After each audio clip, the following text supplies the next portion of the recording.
Olá, alunos do curso de Direito, Faculdade Santa Maria da Glória, CMG, professor Gustavo Camin, disciplina de Economia e Cenários Globalizados.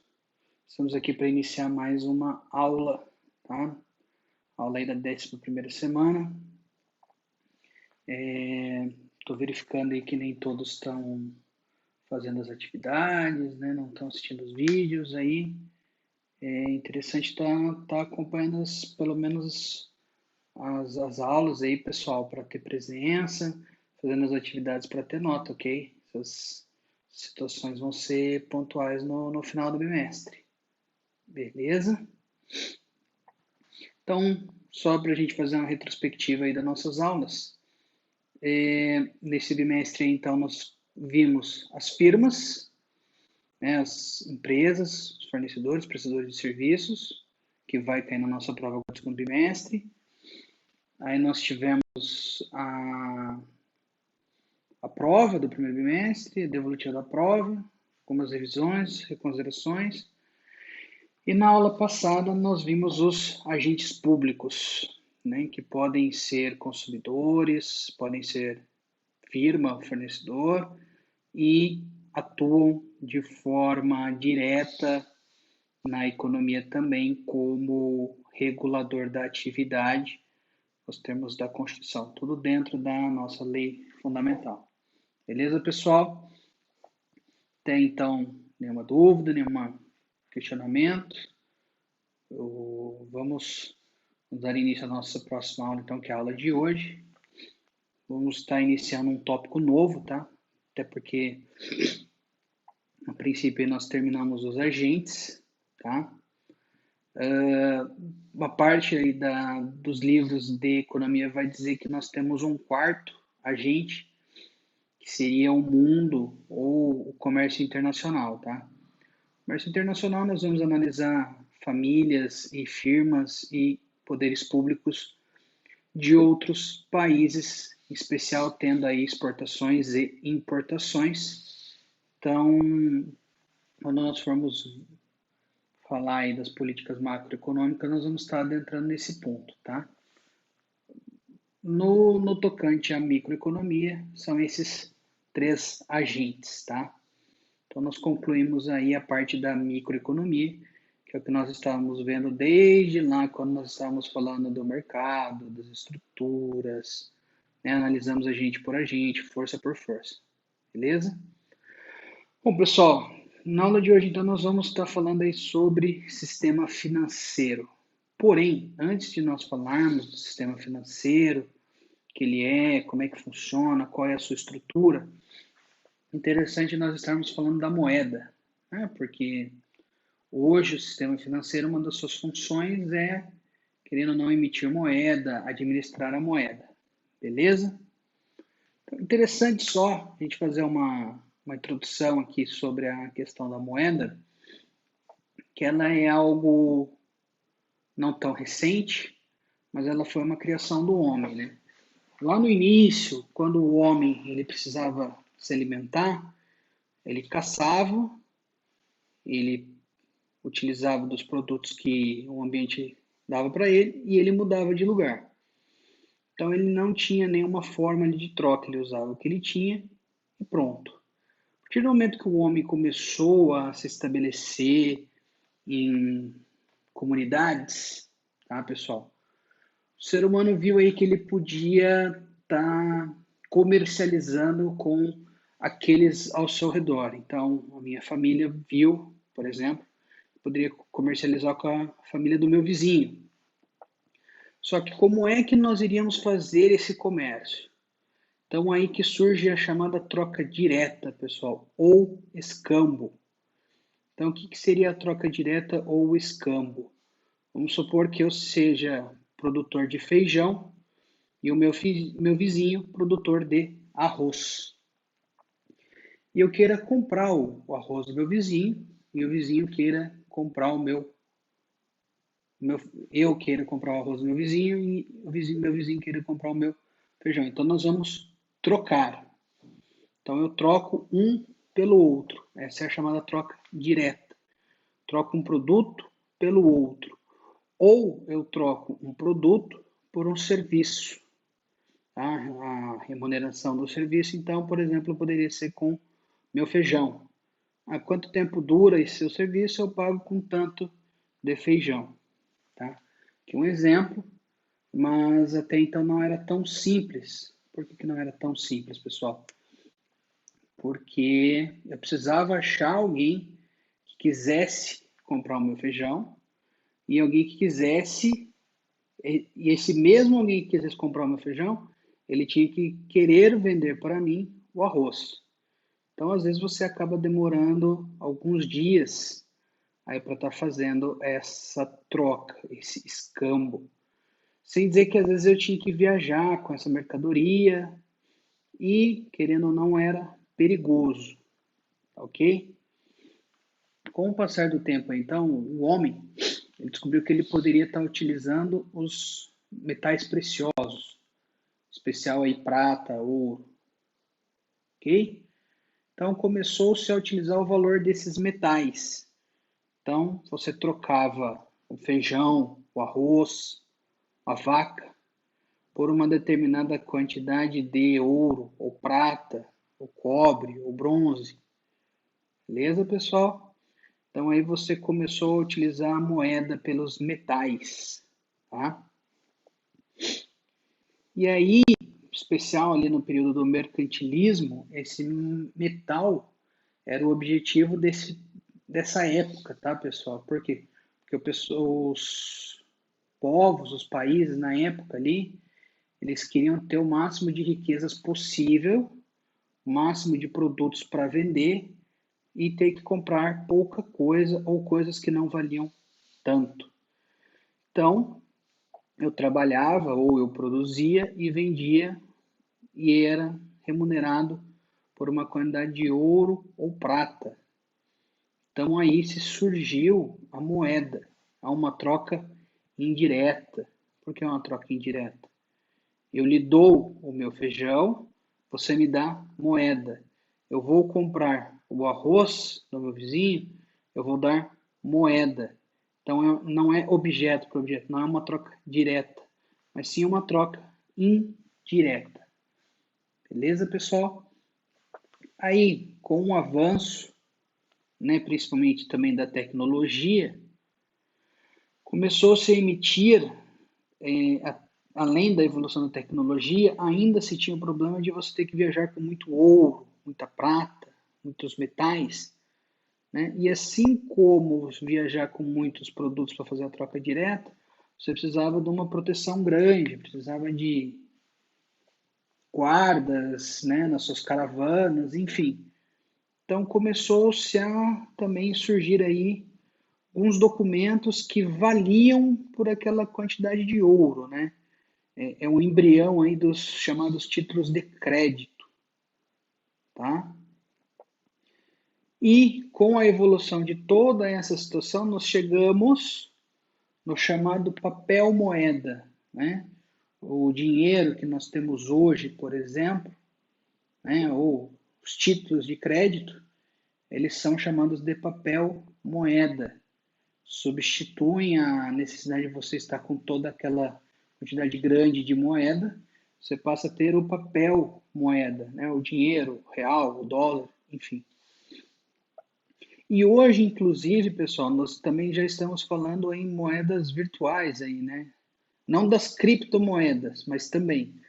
Mas a princípio, o que se chamava de moeda virtual era o próprio dinheiro, só que dentro dos bancos, né? Você não chega mais a pegar o papel, o dinheiro na mão. Você passa o cartão de crédito, o cartão de débito, faz a transferência online. Então, né? Seria o dinheiro eletrônico, a moeda eletrônica, tá?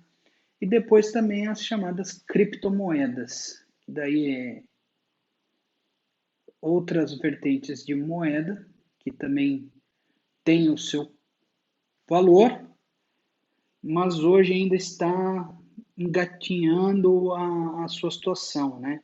Não é todos que possuem, ok? Então ela não entra dentro dessa questão da definição, como nós vamos ver, econômica de moeda. Beleza, pessoal? Temos aí então, pessoal, tá? Uma breve introdução, uma breve apanhado histórico rápido de moeda, beleza? Então, o conceito de moeda. Moeda é tudo aquilo que pode ser aceito de forma geral para pagar por um bem ou por um serviço.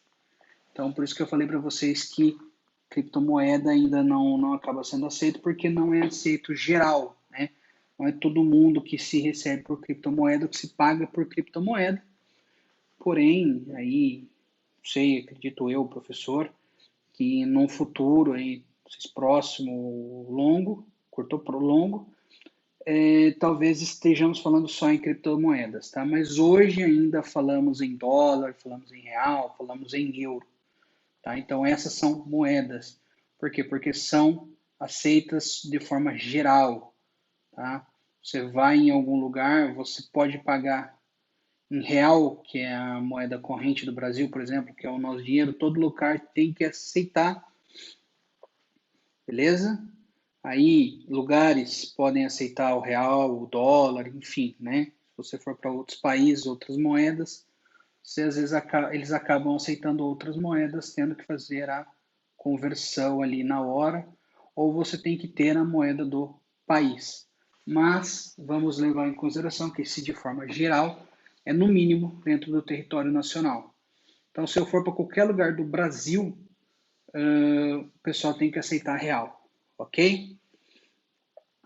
E para satisfazer e para pagar por bens e serviços, né?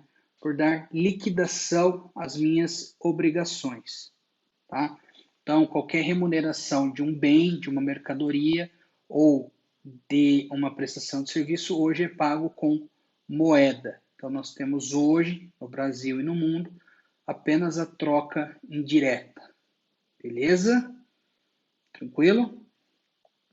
Então aí, pessoal, nós vimos também a primeira função da moeda, que é exatamente essa função de troca, né? Por mais que seja uma troca indireta, é a primeira função da moeda. Serviu para eu trocar. Então eu vou comprar um tênis, eu pago com a minha moeda. Então eu faço uma troca, mesmo que seja uma troca indireta, tá? Mas é uma troca, beleza? A segunda função, tá, da moeda é servir como uma unidade de medida. Sim. O exemplo que eu dei, por exemplo, eu vou comprar um tênis. Quanto custa o tênis? R$ 300. Então veja, um par de tênis custa 300 da minha moeda. Então ela serve como uma unidade de medida para eu ter um parâmetro. Quando eu fazia trocas lá, eu também tinha parâmetros, né? Um produto 1, meu feijão, era trocado pelo meu produto 2, arroz, e pesado ali, ver, sei lá, 2 sacos de feijão dá um saco de arroz, por exemplo, tá?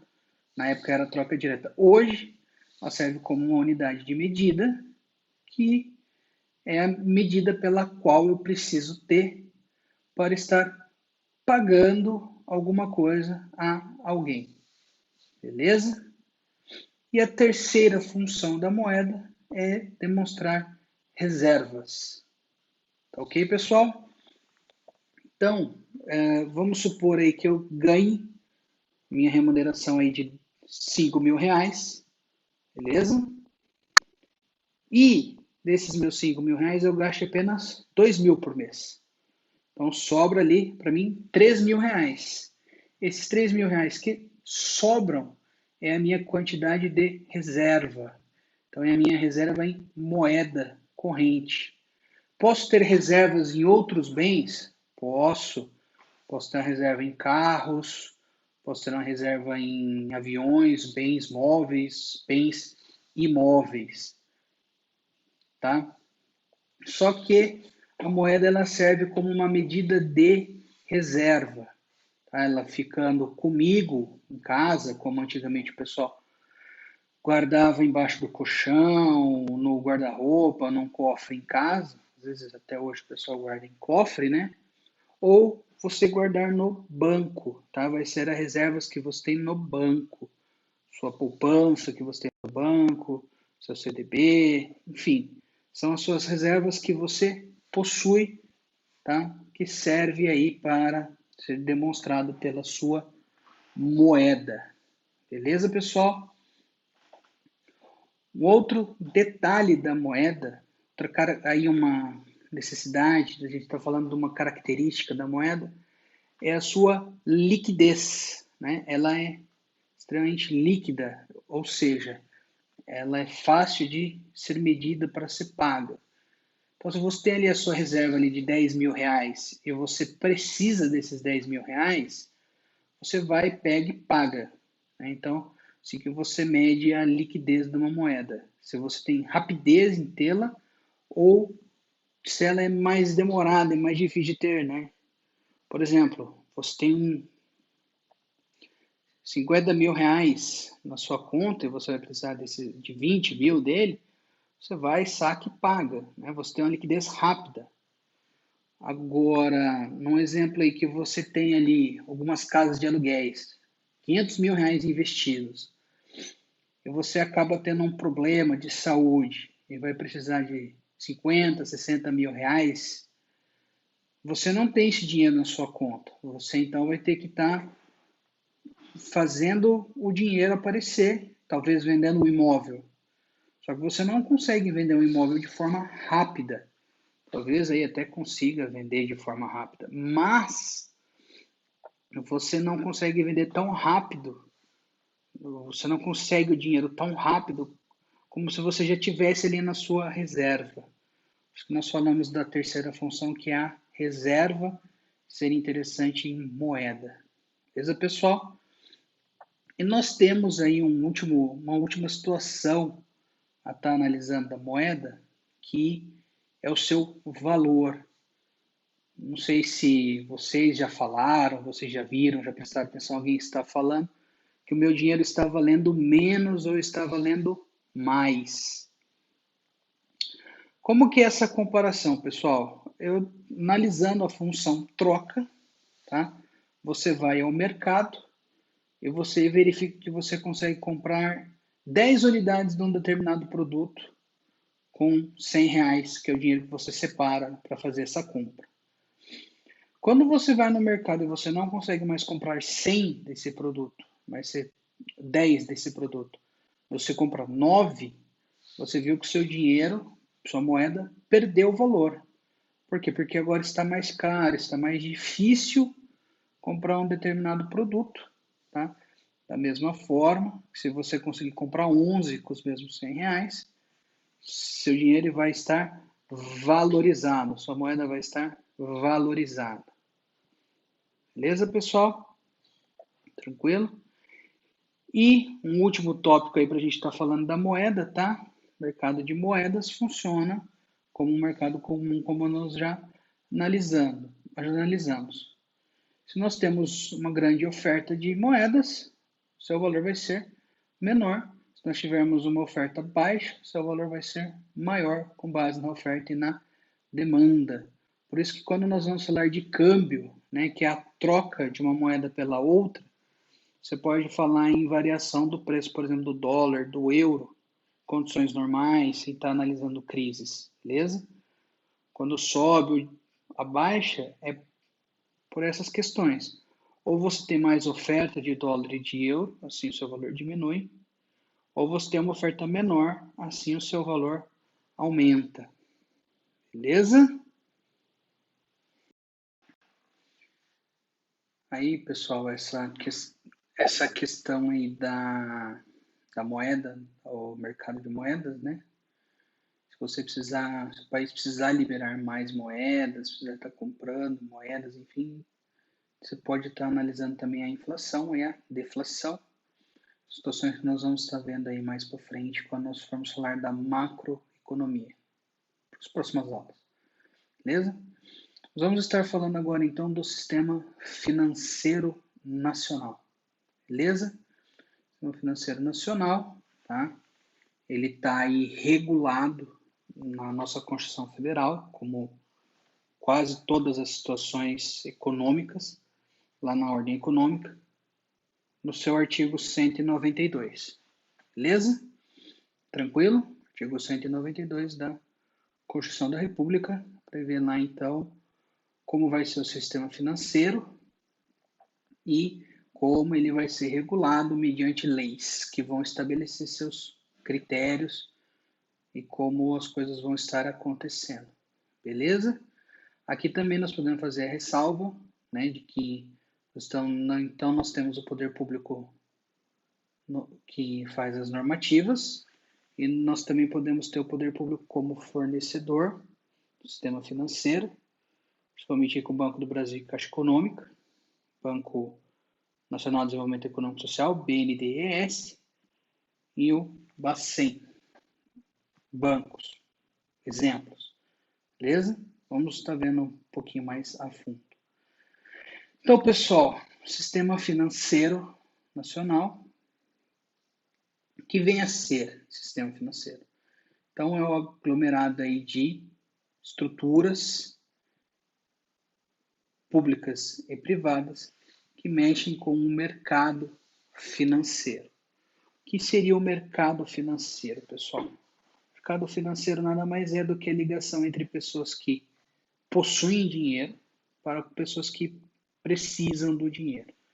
Então, nós vamos ter uma correlação aí entre pessoas superavitárias e pessoas deficitárias. Pessoas superavitárias, pessoas que recebem o seu dinheiro, recebem lá os seus 5, 10 mil reais e não gastam todo esse valor. Então, nós vamos ter uma reserva. Então, eu não gasto todo o meu dinheiro esse mês que vem eu tenho mais dinheiro para eu poder estar gastando. Se eu não for gastando, eu vou acumulando e tendo cada vez mais reserva. Beleza? Contrapartida, se eu ganho meus 5, 10 mil reais e gasto 12, por exemplo, eu vou estar deficitário.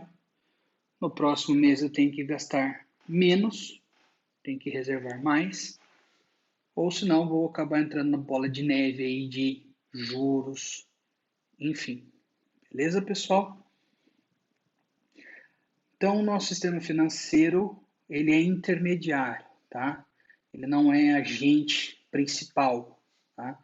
Agente principal são as pessoas que compram e vendem serviços, os consumidores e as firmas, tá? Aqui, então, eles vão ser intermediários, as empresas, as pessoas que trabalham no mercado financeiro, no sistema financeiro, eles não são atores principais, tá? São intermediários que pegam o dinheiro de quem precisa para estar passando, pega o dinheiro de quem tem as suas reservas e passa para quem precisa, tá? Mas eles não fazem isso de uma forma gratuita, né? Porque afinal de contas busca-se sempre o lucro, mesmo que seja de pessoas jurídicas, tá? Então, esse lucro do sistema financeiro nós chamamos aí de juros. Então, quando você empresta dinheiro, quando você pega um crédito, quando você faz um financiamento, enfim, sempre vai ter a taxa de juros embutida, tá? Essa taxa de juros, ela é a remuneração do capital, beleza? E aí nós temos quem pode efetivamente participar do sistema financeiro, né? Nós não podemos pegar pessoas físicas e sair comprando e vendendo dinheiro aí à torta e direito com juros, né? Senão configuraria aí questões de agiotagem, e nós sabemos que a tal da agiotagem, do agiota, no Brasil acaba sendo ilegal, tá?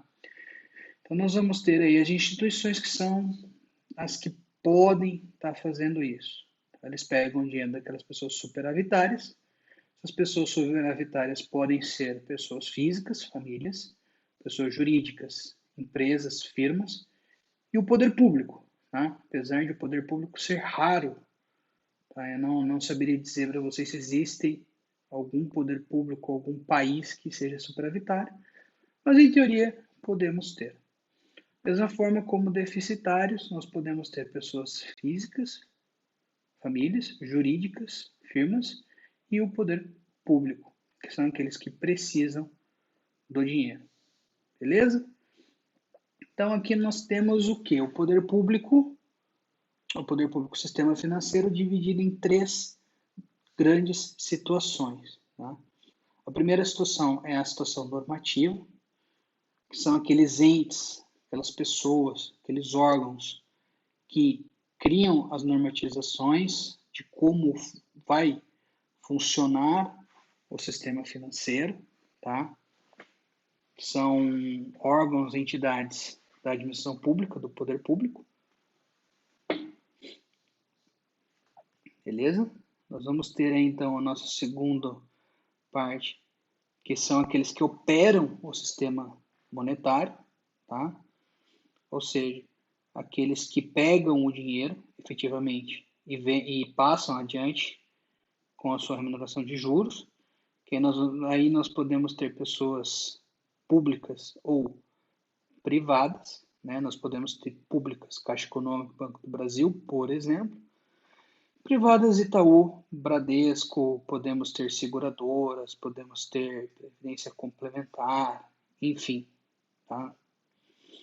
E nós temos um terceiro leque aí também, que são os investidores, né? São as pessoas que investem o seu dinheiro nessa questão, para que todo esse sistema, todo esse mercado financeiro gire, querendo ou não. Você não tem a pessoa que faz o investimento, né, que tem ali o seu dinheiro, que tem a sua reserva, esse mercado, esse sistema, ele acaba não conseguindo girar. De outra forma, pessoal, nós podemos estar aí falando também em 3 subsistemas, tá? Novamente, nós vamos estar utilizando o sistema normativo, que é o sistema que cria as normas, tá? Vamos estar falando aí, então, de Conselho Monetário Nacional, Conselho Monetário de Seguros Privados, né, o Conselho Nacional de Seguros Privados, Conselho Nacional das Previdências Complementares, tá? Que eles vão ter o poder de normatizar o que pode e o que não pode ser feito. Então, nada mais é do que aqueles que dizem o que pode e o que não pode ser feito. É uma hipótese, por exemplo, depois nós vamos ver algumas atribuições, mas, por exemplo, nós só teremos dinheiro, moeda, papel moeda, caso o CMN, o Conselho Monetário Nacional, permitir a emissão de papel moeda. Beleza? Nós vamos ter aí, então, um segundo subsistema, pessoal, que é o subsistema de fiscalização. Pessoal que tem o dever, tem a obrigatoriedade de fazer a fiscalização, de analisar se as normas do primeiro subsistema normativo estão sendo cumpridas ou estão sendo descumpridas. Nós vamos ter Banco Central, Bacen, vamos ter a Comissão de Valores Mobiliários, CVM, tá? Onde se cria as normativas de bolsas de valores, por exemplo, tá? Vamos ter aí a Superintendência de Seguros Privados, Superintendência de Previdências Complementares, tá? Então, aquele grupo de agentes que fiscaliza se está sendo feito tudo certo, se não está, aplica-se aí sanções, beleza? E nós temos o subsistema operacional, que é quem efetivamente opera, quem cumpre as normas ou descumpre as normas, quem está sendo fiscalizado e, caso esteja descumprindo as normas, estará ou não sendo autuada aí pelos agentes fiscalizadores. Então aqui nós vamos ter as bolsas de valores, vamos ter os bancos em geral, Bradesco, Itaú, Caixa, tá? Nós vamos ter as cooperativas de crédito, né? Sicredi, Cicobi, por exemplo, que são cooperativas. Nós vamos ter aqui o que? As empresas de seguros, né?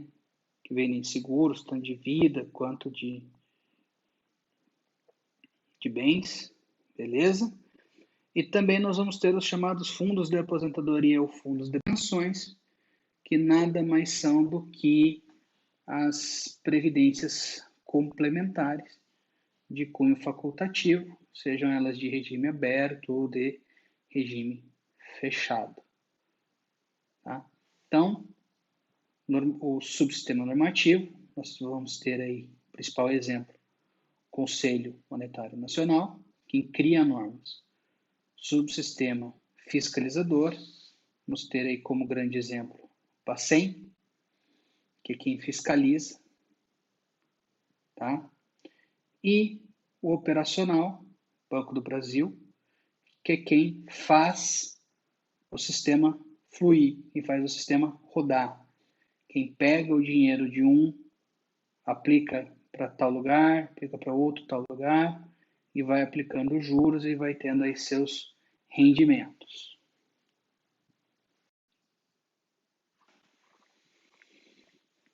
Então, pessoal, nós vamos ter aí, tá, o CMN, Conselho Monetário Nacional, tá? Composto aí pelo ministro do Estado da Economia, do Planejamento, né, se houverem esses ministérios, tá? E o ministro aí do Banco Central, beleza? Esse então é o órgão superior aí da questão da política do sistema financeiro. Então é ele que vai determinar as principais regras do nosso sistema financeiro. Ele que vai determinar aí, por exemplo, como eu já falei para os senhores, a possibilidade de emitir papel moeda. Se ele disser que pode emitir, pode-se emitir, pode-se gerar novo dinheiro, novo papel moeda, novas cédulas, né? Extinguir moeda, por exemplo, como nós tivemos a extinção da moeda de R$1, nós temos cédula de R$1, beleza? Aí há mudanças das cédulas, por exemplo, o controle da inflação, tá? Política inflacionária e política monetária é feita, então, é normatizada pelo Conselho Monetário Nacional, tá? Ele tem todas essas obrigações aí, tem a obrigação de normatizar todas essas situações, tá? Obrigação também de normatizar aí questão de depósitos compulsórios, entre outras situações. Beleza, pessoal? O Conselho Nacional de Seguros Privados, CNSP, ele possui aí, tá, os deveres de normatização, por exemplo, de normas padrões para contratos de seguro, tá? Tem aí também determinações de o que se precisa ter para se criar uma instituição que venda ou que opere com seguros de vida, com seguros de bens, tá? Que nós não estamos a falar, pessoal, de questão de saúde, tá? De saúde suplementar, mas sim de contratos de seguro de vida, caso óbito, caso validez, em algumas das vezes, ou de bens, de mercadorias, beleza? Então, coloca-se as cláusulas que se deve ter no contrato, coloca-se o que as pessoas têm que ter para poder trabalhar com seguro. Da mesma forma, a Comissão Nacional de Previdência Complementar determina as regras para a gente estar criando, tá, um estabelecimento ou um fundo de pensão, um fundo de aposentadorias. Tá? Previdência complementar, pessoal, só para a gente fazer um parênteses, tá? É um regime de previdência no qual a sua contribuição não é obrigatória, mas sim facultativa, tá? Que aí os planos, alguns exemplos, talvez um PGBL, um VGBL, tá? O próprio ABPREV, tá? São planos que você vai estar pagando ao longo da vida, como se fosse o INSS, por exemplo, e ao final do período lá você vai receber uma aposentadoria, uma pensão complementar à aposentadoria do sistema público. Beleza? Elas podem ser de sistema fechado, que apenas determinadas pessoas participam, por exemplo, funcionários da Caixa Econômica, funcionários do município, enfim. Ou ela pode ser aberta, qualquer um pode estar participando. Beleza?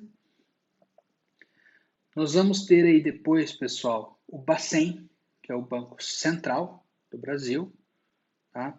É o chamado Banco dos Bancos, porque é ele que regula, né, ele que fiscaliza os bancos, tá? Quando os bancos vão estar fazendo um depósito compulsório para o Bacen, depósito compulsório nada mais é do que uma parcela do valor que os bancos têm que deixar para garantir o cumprimento das obrigações do dinheiro que ele está emprestando para outras pessoas, que não é dele, como nós vimos, né? É de quem tem o dinheiro. Beleza? O Banco Central também tem a capacidade aí de emitir o papel moeda, quando autorizado pelo Conselho Monetário Nacional. Ok? Você também tem aí a função, tá? Através do cupom, que é o Conselho de Política Monetária, fixar aí a tal da taxa Selic, que é a taxa de juros do governo, tá? Então, tem aí essa possibilidade de estar aumentando ou diminuindo, conforme a economia necessitar aí para estar freando uma inflação ou uma deflação. Tranquilo?